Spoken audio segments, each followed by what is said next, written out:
অন্ধকারের ভেতরে লুকিয়ে আছে এমন কিছু যা মানুষ কখনো দেখা উচিত না। আপনি দেখছেন ডার্ক বাংলা হরর। মৃত মানুষ কখনো ফিরে আসে না, কমপক্ষে আমরা তাই বিশ্বাস করি।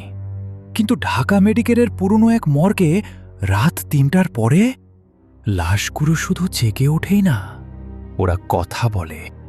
রাত ১:৪০, বৃষ্টি হচ্ছে।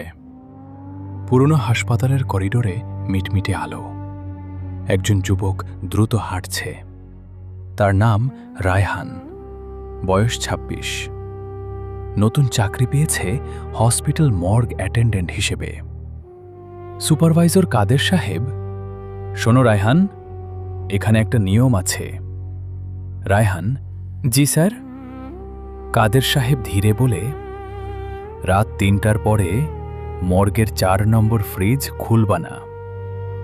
রায়হান হেসে ফেলে, স্যার এসব গোস্ট স্টোরি আমাকে ভয় দেখানোর জন্য? কাদের সাহেব হাসে না, শুধু বলে, আমি মজা করছি না। রাত ২:২৫। মর্গের ভেতর বরফ শীতল পরিবেশ। লোহার ট্রলিতে ঢাকা সাদা কাপড়, একটার পর একটা মৃতদেহ। ফ্রিজার হাম্পানির ফোঁটা পড়ার শব্দ রায়হান রেজিস্টার লিখছে। হঠাৎ ঠক ঠক ঠক, সে থেমে যায়। শব্দটা আসে ৪ নম্বর ফ্রিজ থেকে। রায়হান, বিড়াল হবে হয়তো। আবার শব্দ, এবার একটু জোরে, থাপ থাপ। তার নিঃশ্বাস ভারী হয়ে যায়। হঠাৎ করিডোর লাইট ফ্লিকার করতে শুরু করে। তারপর সব আলো নিভে যায়। পুরো মর্গ অন্ধকার। দূরে নারী কণ্ঠে কান্না। রায়হান মোবাইল ফ্ল্যাশলাইট চালায়। আলো গিয়ে পড়ে ফ্রিজ নম্বর ৪-এর ওপর। দরজার নিচ দিয়ে ধীরে ধীরে রক্ত বের হচ্ছে। রায়হান পিছিয়ে যায়। না, এটা পসিবল না। হঠাৎ পিছন থেকে কণ্ঠ, দরজা খোলো। সে ঘুরে দাঁড়ায়, কেউ নেই। আবার কণ্ঠ, এবার একদম কানের কাছে, আমাকে বের করো। রায়হান কাঁপতে কাঁপতে এগোয়। তার হাত ফ্রিজার হ্যান্ডেলে যায়। হঠাৎ ফোন বেজে ওঠে। সে চমকে উঠে ফোন ধরে। কাদের সাহেব, তুমি কি ৪ নম্বরের কাছে গেছো? রায়হান, স্যার, ভেতর থেকে শব্দ আসছে। কাদের সাহেব চিৎকার করে, দরজা খুলবা না। লাইন কেটে যায়। হঠাৎ পুরো মর্গ কেঁপে ওঠে। ফ্রিজার ডোর নিজে নিজে ধীরে খুলতে শুরু করে। ক্রিক। ভেতর থেকে ঠান্ডা ধোঁয়া বের হয়। মোবাইলের আলো পড়ে একটা মেয়ের লাশ। বয়স ২০ থেকে ২২। চোখ বন্ধ, গলায় কাটা দাগ। ট্যাগে লেখা, অজ্ঞাত নারী, মৃত। রায়হান ধীরে বলে, অসম্ভব। কারণ লাশটার চোখ ধীরে ধীরে খুলছে। মেয়েটার চোখ পুরো কালো। সে ধীরে বসে পড়ে। হাড় ভাঙার শব্দ, ক্র্যাক ক্র্যাক। রায়হান পিছিয়ে দেয়ালে ঠেকে যায়। মেয়েটা ফিসফিস করে, ওরা আমাকে মেরেছে। হঠাৎ তার মুখ দিয়ে কালো রক্ত বের হতে থাকে। সে ট্রলি থেকে নেমে আসে। পা মেঝেতে টানতে টানতে হাঁটে। রায়হান চিৎকার করে দৌড় দেয়। করিডোরে এসে দেখে হাসপাতাল পুরো ফাঁকা। কেউ নেই, নার্স নেই, ডাক্তার নেই। শুধু ইমার্জেন্সি লাইট। দূরে একটা হুইল চেয়ার নিজে নিজে চলছে। রায়হান কন্ট্রোল রুমে ঢুকে সিসিটিভি প্লেব্যাক চালায়।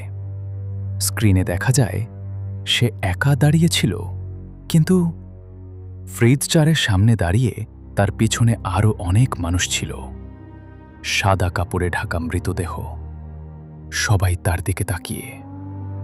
হঠাৎ স্ক্রিন গ্লিচ করে একটা মুখ পুরো স্ক্রিন জুড়ে আসে। সেই মেয়েটা। সে ক্যামেরার দিকে তাকিয়ে বলে, আজ রাতেই সবাই ফিরবে। মনিটর বিস্ফোরণের মতো বন্ধ হয়ে যায়। রায়হান পুরনো ফাইল খুঁজে পায়। জানে ১০ বছর আগে এই মর্গে ভয়ঙ্কর ঘটনা ঘটেছিল।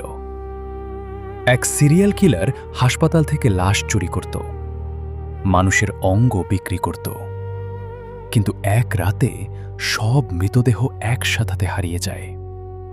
পরদিন কিলারের দেহ পাওয়া যায়, চোখ উপড়ে নেওয়া। আর সেই রাতের পর থেকেই 4 নম্বর ফ্রিজ সিল্ড করা হয়। রাত 3টা, মর্গের সব ফ্রিজার একসাথে খুলতে শুরু করে। ধাপ ধাপ ধাপ, একটার পর একটা মৃতদেহ ধীরে উঠে বসে। রায়হান কাঁদতে কাঁদতে পিছায়। তারপর সব লাশ একসাথে তার দিকে তাকায়, আর অন্ধকারের মধ্যে সেই মেয়েটার কণ্ঠ, তুমি এখন আমাদের একজন। অন্ধকার, শুধু রায়হানের হাঁপানোর শব্দ। ন্যারেটর: মৃতদের সবচেয়ে ভয়ঙ্কর দিক হল তারা কখনো ভুলে যায় না। আর কেউ যদি তাদের কষ্টের কারণ হয়, তাহলে মৃত্যুর পরও তারা প্রতিশোধ নেয়। রাত 3:05, মর্গের সব ফ্রিজার খুলে গেছে। ঠান্ডা ধোঁয়া পুরো রুমে ছড়িয়ে আছে। একটার পর একটা লাশ ধীরে ধীরে উঠে বসছে।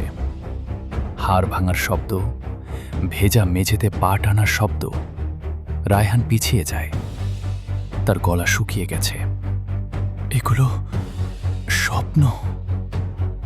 হঠাৎ একটা মৃত বৃদ্ধ তার দিকে তাকায়।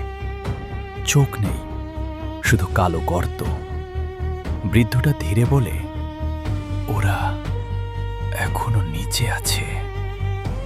রায়হান: কে? সব লাশ একসাথে ফিসফিস করতে শুরু করে, নিচে নিচে নিচে। হঠাৎ সব ইমার্জেন্সি লাইট লাল হয়ে যায়। করিডোরের শেষে একটা লিফট নিজে নিজে খুলে যায়। লিফটের ভেতরে শুধু একটা বাটন জ্বলছে, B2। কিন্তু হাসপাতালের ম্যাপে এমন কোনো ফ্লোর নেই। রায়হান কাবা হাতে বাটন চাপ দেয়। লিফট নিচে নামতে শুরু করে। Metallic Groening, distorted Whisper. হঠাৎ লিফট থেমে যায়, আলো নিভে যায়, পুরো অন্ধকার। তারপর কারো নিঃশ্বাস একদম পাশে। রায়হান ফ্ল্যাশলাইট চালায়। তার পাশে দাঁড়িয়ে সেই মেয়েটা, গলা কাটা, চোখ কালো। সে ধীরে বলে, তুই দেরি করে ফেলেছিস। হঠাৎ লিফট আবার চালু হয়, দরজা খুলে যায়। লিফটের বাইরে পুরনো করিডোর, দেয়ালে শুকনো রক্ত, পুরনো অপারেশন টেবিল, চারদিকে সার্জিক্যাল টুলস। দেয়ালে লেখা, দে ওয়ার অ্যালাইভ, রক্ত দিয়ে লেখা। রায়হান ধীরে হাঁটে, তার পায়ে নিচে কাঁচ ভাঙে। সে নিচে তাকায়, মানুষের দাঁত। হঠাৎ দূরে চেইন ড্র্যাগিং সাউন্ড। একটা রুমের দরজা অল্প খোলা, ভেতর থেকে আলো আসছে। রুমে পুরনো VHS প্লেয়ার চলছে। রায়হান টেপ চালায়। স্ক্রিনে একজন ডাক্তার, নাম ডাক্তার মাহবুব। ডাক্তার মাহবুব ক্যামেরার দিকে তাকিয়ে বলে, যদি কেউ এটা দেখে তাহলে বুঝবে আমরা ভুল করেছিলাম। ভিডিওতে দেখা যায় হাসপাতাল সিক্রেটলি মৃত না হওয়া মানুষদের অর্গান হারভেস্টিং করত। গরিব রোগীদের মৃত ঘোষণা দিয়ে মর্গে পাঠানো হতো। তারপর তাদের শরীর কেটে অঙ্গ বিক্রি করা হতো। রায়হান আতঙ্কে পিছিয়ে যায়। ভিডিওতে সেই মেয়েটাকে দেখা যায়।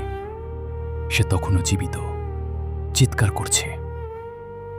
হঠাৎ পিছন থেকে ক্ল্যাপ সাউন্ড, টাপ টাপ টাপ। রায়হান ঘুরে দাঁড়ায়। অন্ধকারে একজন দাঁড়িয়ে, সাদা ডক্টর কোট, মুখ আধা পোড়া। ডাক্তার মাহবুব। সে হাসে, তুমি সত্য জেনে গেছ? রায়হান: আপনি মানুষ মেরেছেন? ডাক্তার মাহবুব ধীরে এগিয়ে আসে। না, আমি শুধু ব্যবসা করতাম। হঠাৎ তার মুখের চামড়া গলতে শুরু করে। নিচে পচা মাংস, চোখ থেকে কালো রক্ত ঝরে পড়ে। সে চিৎকার করে, কিন্তু ওরা মরতে চায়নি। চারদিক থেকে মৃতদের কান্না শোনা যায়। পুরো করিডোর কাঁপতে শুরু করে। দেয়ালের ভেতর থেকে হাত বের হয়, রক্তাক্ত হাত। মৃত রোগীরা দেয়াল ভেদ করে বের হতে থাকে। কারো কারো পেট কাটা, কারো চোখ নেই, কারো শরীরে সেলাই। তারা সবাই একসাথে বলে, আমাদের শরীর ফিরিয়ে দাও। রায়হান দৌড় দেয়, কিন্তু করিডোর বদলে যেতে থাকে। যেদিক দিয়ে যায় সেই পথ আবার একই জায়গায় ফিরে আসে। সে ট্র্যাপড। সেই মেয়েটা আবার সামনে আসে। এবার তার চোখে পানি। সে বলে, আমার নাম ছিল মীরা। আমি মারা যাইনি, ওরা আমাকে কেটে ফেলেছিল। রায়হান স্তব্ধ। মীরা, আজ রাত শেষ হলে সব আত্মা মুক্ত হবে। রায়হান, কিভাবে? মীরা ধীরে বলে, যে এই অভিশাপ শুরু করেছে তার হৃদয় এখনো নিচে আছে। ওটা ধ্বংস করতে হবে। হঠাৎ পুরো ফ্লোর কেঁপে ওঠে। মীরা ভয়ে দূরে পিছিয়ে যায়। ও এসে গেছে। অন্ধকার করিডোরে বিশাল একটা ছায়া দেখা যায়। ধীরে ধীরে সামনে আসে। ওটা মানুষ না, অনেক মৃতদেহ সেলাই করে তৈরি এক ভয়ঙ্কর ক্রিচার। 10টা হাত, অনেকগুলো চোখ, সার্জিক্যাল ব্লেড দিয়ে তৈরি আঙুল। এটাই ডাক্তার মাহবুবের শেষ সৃষ্টি। দানবটা গর্জন করে। পুরো হাসপাতাল কেঁপে ওঠে। রায়হান স্থির হয়ে দাঁড়িয়ে থাকে। দানবটা ধীরে বলে, তুমিও আমাদের অংশ হবে। Screen black. একটা বিকট চিৎকার। অন্ধকার। তারপর ধীরে ধীরে এমার্জেন্সি লাইট জ্বলে ওঠে। লাল লাল আলোয় পুরো করিডোর রক্তের মতো দেখাচ্ছে। মানুষ ভাবে মৃত্যু সবকিছু শেষ, কিন্তু কিছু মৃত্যু আছে যেগুলো শেষ হতে চায় না। দানবটা ধীরে ধীরে রায়হানের দিকে এগিয়ে আসছে। তার শরীরে শত মানুষের মুখ। সব মুখ কাঁদছে, চিৎকার করছে। রায়হান পিছিয়ে যায়। তার হাত কাঁপছে। দানবটা ফিসফিস করে, আমরা এখনো ব্যথা অনুভব করি। হঠাৎ ক্রিচারের বুক ফেটে একটা হাত বের হয়। একটা শিশুর হাত। শিশুর কণ্ঠ, ভাইয়া, আমাকে বাঁচান। রায়হান আতঙ্কে চিৎকার করে ওঠে। মীরা দৌড়ে এসে তাকে টানে। চল, ওকে থামানো যাবে না। মীরা রায়হানকে নিয়ে একটা বিশাল লোহার দরজার সামনে আসে। দরজায় রক্ত দিয়ে লেখা, অপারেটিং রুম 0। দরজার নিচ দিয়ে কালো ধোঁয়া বের হচ্ছে। মীরা, ভেতরে ওর হৃদয় আছে। রায়হান, ওটা ডিস্ট্রয় করলে সব শেষ হবে।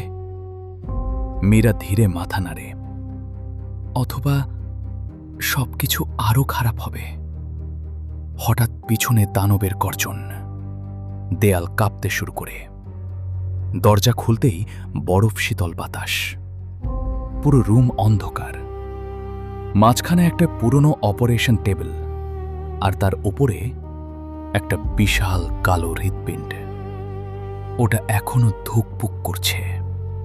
ধূপ, ধূপ, ধূপ। প্রতি বিটের সাথে পুরো রুম কেঁপে উঠছে। রায়হান, এটা মানুষের হৃদয় না।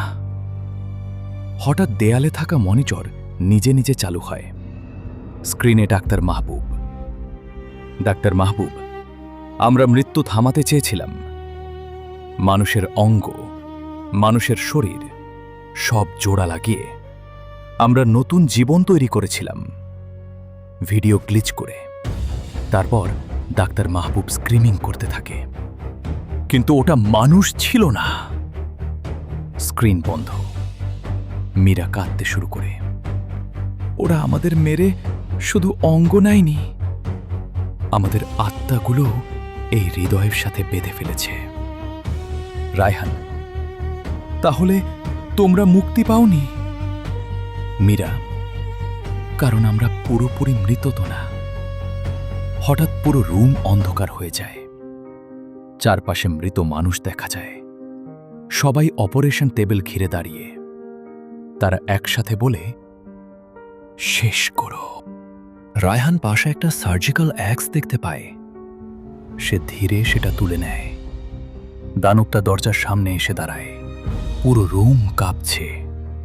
দানব, হৃদয় ভাঙলে তুমিও মরবে। রায়হান থেমে যায়। মীরা চোখে পানি নিয়ে বলে, আমরা অনেক বছর ধরে বন্দী। প্লিজ। দানবটা হঠাৎ অ্যাটাক করে। দানবটা অপারেশন রুম ভেঙে ফেলে। চারদিকে আগুন, মনিটর এক্সপ্লোড করছে। রায়হান অ্যাক্স দিয়ে ক্রিয়েচারের হাত কেটে ফেলে। কালো রক্ত ছিটকে পড়ে। দানবটা চিৎকার করে। তার শরীর থেকে শত মুখ বের হতে থাকে। সবাই সাহায্য চাইছে। মীরা মৃত আত্মাদের ডাকে। হঠাৎ সব আত্মা একসাথে ক্রিয়েচারটাকে ধরে ফেলে। দানবটা চিৎকার করে, তোমরা কখনো মুক্তি পাবে না। রায়হান দৌড়ে হৃদয়ের কাছে যায়। হৃৎপিণ্ডটা ধুকপুক করছে, আর প্রতিটা বিটে মানুষের কান্না শোনা যাচ্ছে। সে অ্যাক্স তোলে। এক মুহূর্ত থেমে যায়, তারপর পুরো শক্তি দিয়ে আঘাত করে। ধা! হৃৎপিণ্ড ফেটে যায়। কালো রক্ত পুরো রুমে ছড়িয়ে পড়ে। সব আলো এক্সপ্লোড করে। দানবটা ভয়ঙ্কর চিৎকার দেয়। একটার পর একটা আত্মা ধীরে ধীরে আলো হয়ে মিলিয়ে যেতে থাকে। মীরা হাসে, জীবনে প্রথমবার। ধন্যবাদ। তার শরীর ধীরে ধীরে অদৃশ্য হয়ে যায়। পুরো হাসপাতাল কাঁপতে থাকে। সিলিং ভেঙে পড়ে। আগুন ছড়িয়ে যায়। রায়হান দৌড় দেয়। রায়হান উপরে উঠতে থাকে। পুরো হাসপাতাল কলাবস করছে। সে মেইন এক্সিটের কাছে পৌঁছে যায়। ঠিক তখন পিছন থেকে কণ্ঠ, রায়হান। সে ঘুরে দাঁড়ায়। ডাক্তার মাহবুব দাঁড়িয়ে, অর্ধেক পোড়া শরীর। সে হাসে, তুমি ভাবছ সব শেষ? হঠাৎ তার শরীর ছাই হয়ে ভেঙে পড়ে। সকাল। পুলিশ আর ফায়ার সার্ভিস হাসপাতালের সামনে। পুরো মর্গ পুড়ে গেছে। একজন পুলিশ অফিসার ধ্বংসস্তূপে একটা ক্যামেরা খুঁজে পায়। ভিডিও চালু করা হয়। শেষ ফুটেজে দেখা যায় রায়হান অন্ধকার করিডোরে হাঁটছে। তারপর সে ক্যামেরার দিকে তাকায়। তার চোখ পুরো কালো, আর সে ধীরে বলে, মর্গ এখনো খোলা আছে। ভিডিও সাডেনলি বন্ধ। এসএফএক্স, দূরে ফ্রিজার ডোর বন্ধ হওয়ার শব্দ। ধাপ। পরের লাশটা হয়তো তোমার। আজকের গল্প এখানেই শেষ, কিন্তু ভয় এখনো শেষ হয়নি। আরও ভয়ঙ্কর গল্প শুনতে সাবস্ক্রাইব করুন ডার্ক বাংলা হরর।